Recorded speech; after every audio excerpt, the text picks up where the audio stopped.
আজকে আমরা chief prosecutor বরাবর একটি আবেদন জানিয়েছি, যেটা এ যাবৎকালে জনগণের সামনে উন্মোচিত হয়নি। আমাদের জানা মতে এ যাবৎকালে গত 15 বছরের সবচেয়ে জঘন্যতম মানবাধিকার লঙ্ঘনের ঘটনা এটি।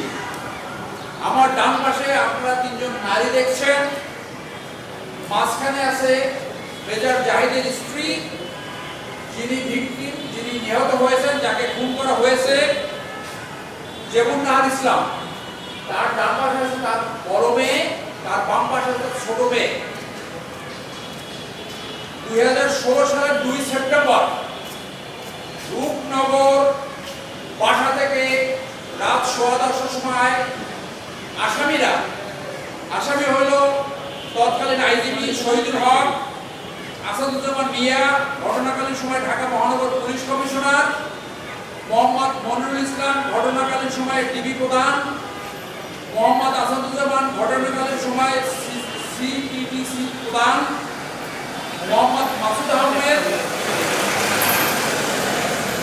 ঘটনাকালীন সময় মিরপুরের ডিসি, বর্তমানে additional IGP Rangpur metropolitan police, Mohammad Shahid Alam, ঘটনাকালীন সময় রূপনগর থানার ওসি, এবং ডিসিডিবিতে কর্মরত ছিলেন কৃষ্ণপদ রায়। তারা এই 2টি মাসুম বাচ্চাকে সহ মিসেস জাহিদকে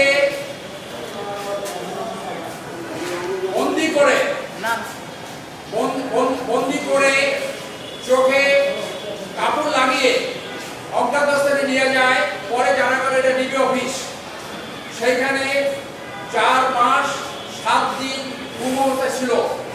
তাদেরকে অপহরণের 1 ঘন্টার মধ্যে সেনাবাহিনী অফিসার মেজর অবসরপ্রাপ্ত জাহিদ, অত্যন্ত ব্রিলিয়ান্ট অফিসার, কোর্সের 3rd পজিশন, কানাডাতে এবং পাকিস্তানে উচ্চ কোর্স করেছে, ব্রিগেড মেজর ছিলেন। ব্রিগেড মেজর একজন অত্যন্ত প্রফেশনাল অফিসাররা সেই অ্যাপয়েন্টমেন্টে যেতে পারে। তাকে পিছনে হ্যান্ডকাপ বেঁধে বাসার সামনে নৃশংসভাবে হত্যা করা হয়। তাকে জঙ্গি সাজিয়ে হত্যা করা হয়েছে। ভয়ে সেই সময় মিডিয়ায় এটা আসে নাই। যে আজকে নালিশ করছে তাকে মিথ্যা মামলা দিয়ে পরে 6 বছর জেল খাটিয়েছে। 5ই আগস্টের গণ অভ্যুত্থানের পরে তিনি মুক্তি পেয়েছেন।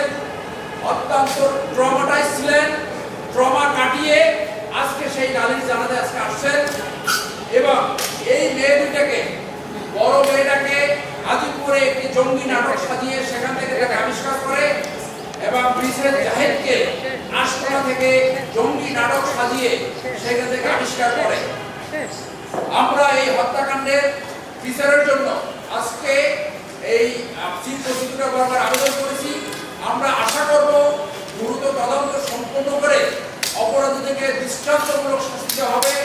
ইতিমধ্যে আমরা গুম কমিশনেও এটা আবেদন করেছি, গুম কমিশন এটা নিয়ে তদন্ত করবে।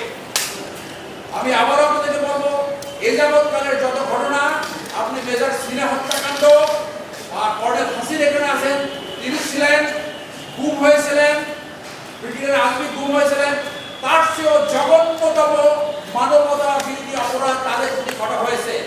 তাদেরকে পুরো পরিবার 2টি মাসুম বাচ্চা সহ গুম করেছে, এবং তার হাজবেন্ডকে বাসার সামনে, নিরপরাধ হাজবেন্ডকে বাসার সামনে পয়েন্ট ব্ল্যাঙ্ক হত্যাকাণ্ড ঘটিয়েছে। কি কারণ?